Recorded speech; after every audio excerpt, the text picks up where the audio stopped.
अस्सलामुअलैकुम, बोलिए इसमें खुशामदीद। मैं हूँ गौहर इशरत और मैं हूँ आपके साथ माहरुख शहरियार। हेडलाइंस आप मुलाहिजा कर चुके हैं, बुलेटिन का बाकायदा आगाज करेंगे। और अब ये जानिए, आर्मी चीफ का पाक फौज के वेटरन के एजाज में इस्तकबालिया। दुश्मन के प्रोपेगेंडे की घिनौने खतरे से खबरदार किया। कहा कि फेक न्यूज अवाम और अफवाज के रिश्ते को कमजोर करने की दुश्मन की साजिश है। वेटरन समेत कौम की हिमायत से मजबूत कोशिशों को नाकाम बनाएंगे। दुश्मन घिनौने प्रोपेगेंडे कर रहा है। फौज और अवाम में खलीज पैदा करने की साजिश की जा रही है। आर्मी चीफ ने बड़े खतरे से खबरदार कर दिया। आर्मी वेटरन्स के एजाज में जनरल आसिम मुनीर के दिए गए इस्तकबालिया में रिटायर्ड फौजी अफसरान और जवानों की बड़ी तादाद ने शिरकत की। ISPR के मुताबिक आर्मी चीफ ने चैलेंजेस के मुकाबले में इत्तेहाद और लचक की बुनियादी अहमियत पर जोर दिया। कहा कि वेटरन्स पाकिस्तान की तरक्की में अहम किरदार अदा करते रहे हैं। वेटरन्स ने भी पाक फौज की क़यादत पर एतमाद और सिक्योरिटी चैलेंजेस का मुकाबला करने में हिमायत का अदा किया। ISPR का कहना है कि यह तकरीब पाक फौज और इसके साबिक फौजियों के दरमियान अटूट बंधन का सबूत है। मुल्क की खुशहाली और सलामती के लिए पुरज़्म है। मौजू बदलते हैं। आपको बताएं कि 9 मई को फौजी तनसीबात पर होने वाले हमलों के पीछे जनरल फैज हमीद का हाथ था। वज़ीर दिफा ख्वाजा आसिफ का कहना है कि जनरल फैज ताकत की इंतहा चाहते थे। उन्हें आर्मी चीफ नहीं बनाया गया तो उन्होंने PTI के परेशान जहन को इस्तेमाल किया और 9 मई को फौजी अहदाफ की निशानदही की। जनरल फैज हमीद ताकत की इंतहा चाहते थे। 9 मई को फौजी तनसीबात पर हमलों के पीछे उनका हाथ था। वज़ीर दिफा ख्वाजा आसिफ के इल्ज़ाम। आज आसिफ ने एक इंटरव्यू में कहा जनरल फैज हमीद फौजी तनसीबात की शनाख्त और इनकी निशानदही में भी मुलव्विस थे। वज़ीर दिफा ने मजीद कहा कि जनरल फैज ने आर्मी चीफ बनने की कोशिशें की। माजी के किरदार की वजाहतें और आने वाले वक्त की यकीन दहानियाँ कराएं। ख्वाजा आसिफ ने कहा इन्हें आर्मी चीफ नहीं बनाया गया तो उन्होंने PTI के परेशान जहन को इस्तेमाल किया और 9 मई को फौजी अहदाफ की निशानदही की। हसास मामलात पर सियासत से गुरेज किया जाए, स्पीकर पंजाब असम्बली ने वाज़ेह कर दिया है। मीडिया से गुफ्तगू में मलिक अहमद खान ने कहा कि जनरल बाजवा एक्सटेंशन के ख्वाहिशमंद नहीं थे। उन्होंने फैज हमीद का केस इदारे के अंदरूनी मामला करार दे दिया। दिनों में जिन तारीखों का हवाला ख्वाजा साहब तलत साहब के प्रोग्राम में दे रहे हैं उनमें गालिबन उन्हीं दिनों में जनरल बाजवा का एक जुलाई एंड और सितंबर के महीने का एक दौरा है अमेरिका का, हमारी एम्बेसी के अंदर जो एक प्रोग्राम था उसमें जनरल बाजवा क्लियरली सेड कि मैं कोई एक्सटेंशन नहीं ले रहा और बल्कि I can quote his words, उन्होंने कहा ओल्ड सोल्जर्स फेड अवे। मुझे उनके लफ्ज़ एग्जैक्टली जो उनके अल्फाज थे वो याद हैं। और अब ये खबर कि जेल में बानी PTI की सहूलत कारी का इल्ज़ाम। ऐसे में अडियाला जेल के साबिक अफसरान को कानून नाफिज करने वाले इदारों ने हिरासत में ले लिया है। साबिक deputy superintendent Adiala jail Mohammad Akram और असिस्टेंट सुपरिटेंडेंट बिलाल अहमद से पूछगछ जारी है।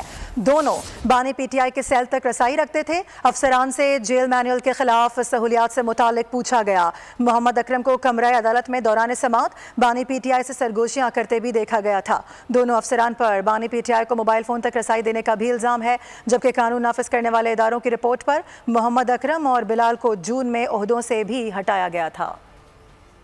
जनूबी वज़ीरिस्तान में शहीद होने वाले हवलदार निसार शहीद और नाइक राशिद गुल शहीद की नमाज जनाजा अदा कर दी गई।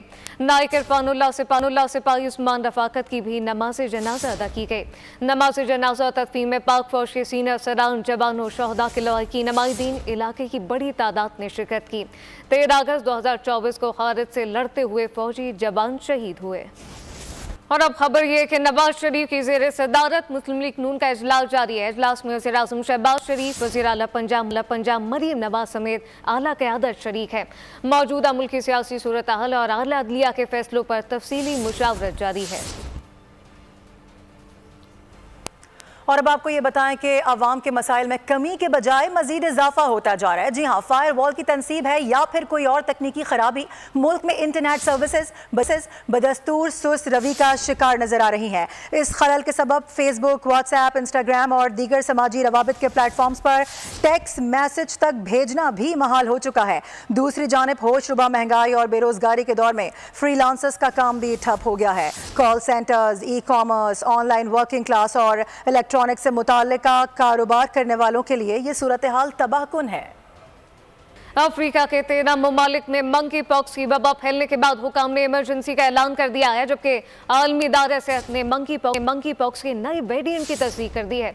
कांगो से शुरू होने वाला ये वेरिएंट पड़ोसी ममालिक तक फैल चुका है, जबकि अफ्रीका में मंकी पॉक्स वैक्सीन की 1 करोड़ खुराकों की जरूरत है। ताहम इस वक्त सिर्फ 2 लाख खुराकें मौजूद हैं। रवा साल अफ्रीका में मंकी पॉक्स के 15,000 से ज्यादा केसेस सामने आ चुके, इससे 461 अमवात हो चुकी हैं। और सिर्फ यही नहीं, आपको बताएं कराची में कांगो वायरस का पहला केस भी रिपोर्ट हो गया है। जिन्ना अस्पताल में 32 साल मरीज में कांगो वायरस की तस्दीक हो गई है। मरीज को डायरिया और तेज बुखार की शिकायत पर अस्पताल लाया गया। कांगो वायरस जानवरों से इंसानों में मुंतकिल होता है। पाकिस्तान में मंकी पॉक्स के फैलाव का खदशा भी जाहिर कर दिया गया है। National command and operation centre ने बॉर्डर हेल्थ सर्विसेज को अलर्ट जारी किया है। पाकिस्तान में ताहाल मंकी पॉक्स के 9 केसेस और 1 मौत रिपोर्ट हो चुकी है। सूरत हाल पर NCOC ने भी इजलास बुला लिया है।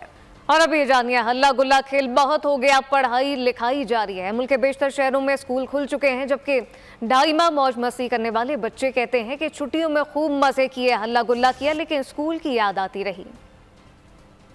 बहुत अच्छा लगा। 3 महीनों बाद स्कूल आए हैं, पर थोड़ी सी बोरिंग होती है, पर दोस्तों के साथ मिलके दोस्तों कह रहे हैं तो अच्छा हो गया, आहिस्ता ठीक हो जाएगा। बाकी ओके जा रही है पढ़ाई वगैरह। 3 महीनों के बाद स्कूल आए हैं, थोड़ी सी तो बोरियत हो रही है, तो मगर टेस्ट दिया है। हम छुट्टियों में ना मिरपुर गए थे अपनी नानी के घर, और वहाँ से हम पिकनिक का प्लान बना, फिर हम पिकनिक गए थे। स्कूल की भी बहुत याद आई। स्कूल वालों की तरफ से ट्रिप पे भी गए थे और स्कूल को बहुत हम लोगों ने मिस भी करा था। अभी स्कूल आ गए हैं तो बहुत मज़ा आ रहा है। गर्मियों की छुट्टी के बाद आज स्कूल आए, हम अपने दोस्तों से और असातिज़ा से मिलेंगे। हमारी छुट्टियों में तालीम का बहुत नुकसान हुआ, अब हम अपनी तालीमी कमियां पूरी करेंगे। 15 अगस्त भारत के यौम आज़ादी को कंट्रोल लाइन के दोनों तरफ और दुनिया भर में मुकीम कश्मीरी यौम सियाह के तौर पर मनाते हैं। पासबान हुर्रियत और जम्मू कश्मीर लिबरेशन सेल के ज़ेर एहतमाम सेंट्रल प्रेस क्लब के सामने भारत मुखालिफ मुजाहरा जारी है। तफसीलात बशारत मुगल से जानते हैं। जी बिल्कुल, भारत का यौम आज़ादी आज़ाद कश्मीर बाहर और लाइन ऑफ कंट्रोल के दोनों इतराफ आज यौम स्याह के तौर पे मनाया जा रहा है। रियासत भर में जलसे, जुलूस, रैलियां और मुजाहरे किए जा रहे हैं। आज़ादी के हक़ में और भारत मुखालिफ शदीद नारेबाजी की जा रही है। कुछ मुजाहिरीन हमारे साथ मौजूद हैं। आज यौम आज़ादी भारत मना रहा है, आप क्या कहेंगे इस मौके पर? देखिए, कश्मीर के लोगों की 77 बरसों से आज़ादी को गसब करके, इंसानी, समाजी, मजहबी, सियासी हुकूक पामाल करके भारत आज किस तरह यौम आज़ादी मना रहा है। हम कश्मीरी भारत के यौम आज़ादी को यौम एहतजाज, यौम स्याह के तौर पे मना के ये साबित करना चाहते हैं कि हम भारत का ऐसा नहीं है, हम भारत से आज़ादी चाहते हैं। साथ ही अक़वाम मुत्तहिदा से मुतालबा किया जा रहा है कि वो अपनी पास करदा करारदादों पे अमल दरामद कराते हुए कश्मीरियों को उनका बुनियादी हक आज़ादी दिलाने के लिए अपना किरदार अदा करें। जी बहुत शुक्रिया तफसीलात देने के लिए। कश्मीर में जारी भारतीय मजालिम और कश्मीर की खुसूसी हैसियत को ख़त्म करने के खिलाफ जनूबी अफ्रीका में भारतीय हाई कमीशन के सामने भी एहतजाज किया गया। कश्मीरियों से इजहार यकजहती के लिए कश्मीरी, पाकिस्तानी, मकामी कम्यूनिटी की मुख्तलिफ तंजीमों के नुमाइंदों ने भी शिरकत की।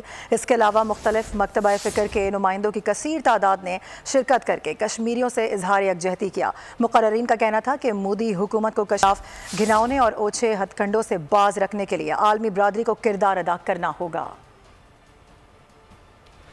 और अब कुछ बात कर लेते हैं मौसम के हवाले से। मुल्क में मॉनसून अपने जोबन पर है। कराची में कहीं बूंदाबांदी तो कहीं फुहार पड़ रही है। शहर भर पर इस वक्त बादलों का राज है। महकमा मौसमियात के मुताबिक आज कराची, हैदराबाद, ठट्टा और बदीन में बारिश का इम्कान है। इस्लामाबाद समेत मुल्क के मुख्तलिफ इलाकों में बारिश की पेशगोई की गई है, जबकि KP में आज से 18 अगस्त तक बारिशें होंगी। मुमकिन सैलाबी सूरत हाल का खदशा अलर्ट जारी कर दिया गया। और अभी जानिए, शकरगढ़ और इसके गुर्दनवा में रात गए से बारिश का सिलसिला जारी है, जबकि दूसरी जानिब बारिश का पानी शहरियों के घरों और दुकानों में दाखिल होने लगा। शहरियों की सड़कें तालाब का मंजर पेश करने लगी हैं। इसी हवाले से हम बात करेंगे अपने नुमाइंदे मोहम्मद वक्कास से। वक्कास, क्या सूरत हाल देख रहे हैं? हाँ जी बिल्कुल, शकरगढ़ और इसके गिरदनवा में रात गए से मूसलाधार बारिश का सिलसिला जारी है।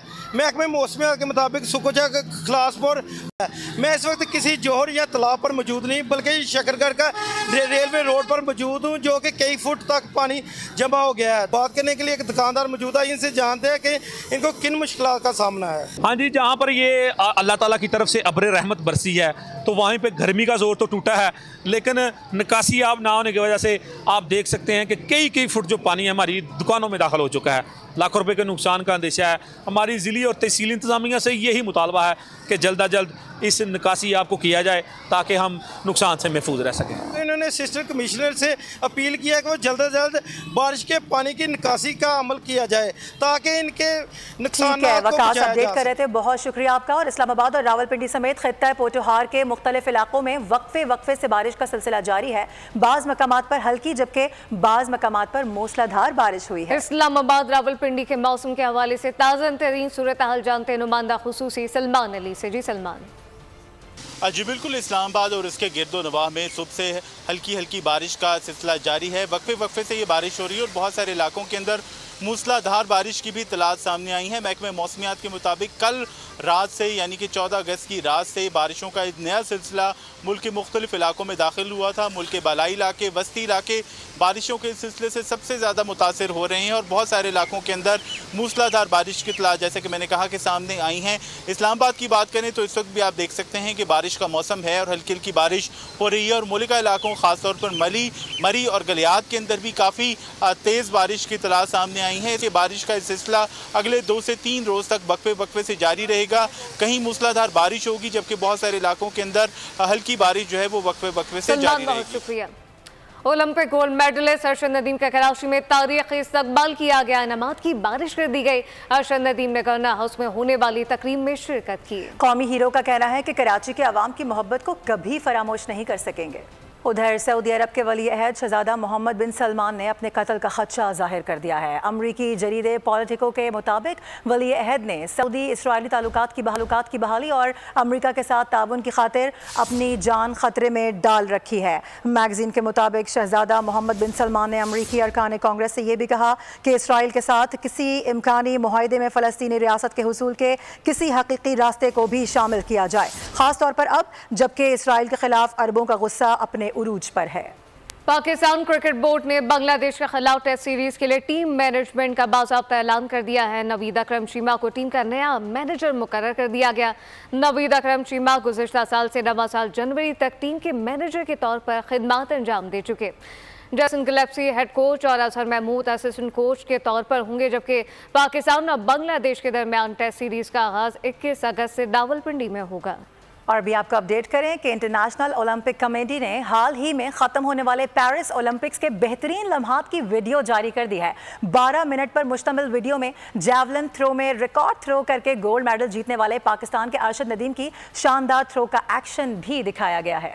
स्टार फुटबॉलर क्रिस्टियानो रोनाल्डो ने अपनी टीम अल नसर को सऊदी सुपर कप के लिए फाइनल में पहुंचा दिया है। सेमीफाइनल में अल नसर क्लब ने अल ताउन क्लब को 2-0 से जेर किया। कप्तान क्रिस्टियानो रोनाल्डो ने भी एक गोल करके जीत में हिस्सा डाला। उधर फ्रेंच फॉरवर्ड क्लीन एम्बापे का Spanish football club real Madrid की जानिब से डेब्यू पर शानदार गोल टीम को चैंपियन बनवा दिया। रियल मैड्रिड ने अटलांटा को 2-0 से शिकस्त देकर रिकॉर्ड 6ठी बार यूएफा कप का फाइनल अपने नाम कर लिया है। Women tour de France cycle race का चौथा मरहला डच साइकिलिस्ट ने जीत लिया। पेट्रिस ने 122 किलोमीटर का फासला 3 घंटे 12 मिनट 28 सेकंड में तय किया। फतह की बदौलत डच साइकिलिस्ट मजमूई बर्तरी में दूसरे नंबर पर आ गई। और अब आपको ये बताएं कि मारूफ गुलकारा आयमा बेग दिल का दौरा पड़ने पर अस्पताल मुंतकिल हो गई हैं। बिल्कुल, सोशल मीडिया पर मद्दाहों को अपनी सेहत से मुतालिक बता दिया तस्वीर भी शेयर की। लिखा कि इन्हें दिल का दौरा पड़ा है जिसकी शिद्दत मामूली थी। मुसलसल सफर, फ्लाइट और शोज की वजह से नींद पूरी नहीं हुई। गुलकारा ने मजीद कहा कि सबको एक बात याद रखनी चाहिए कि अपनी देखभाल करना कभी ना भूलें। इसी के साथ बुलेटिन से फिलहाल इतना ही। मजीद खबरों और अपडेट्स के लिए विजिट कीजिए हमारी वेबसाइट bolnews.com। आप देखते रहिए बोल न्यूज।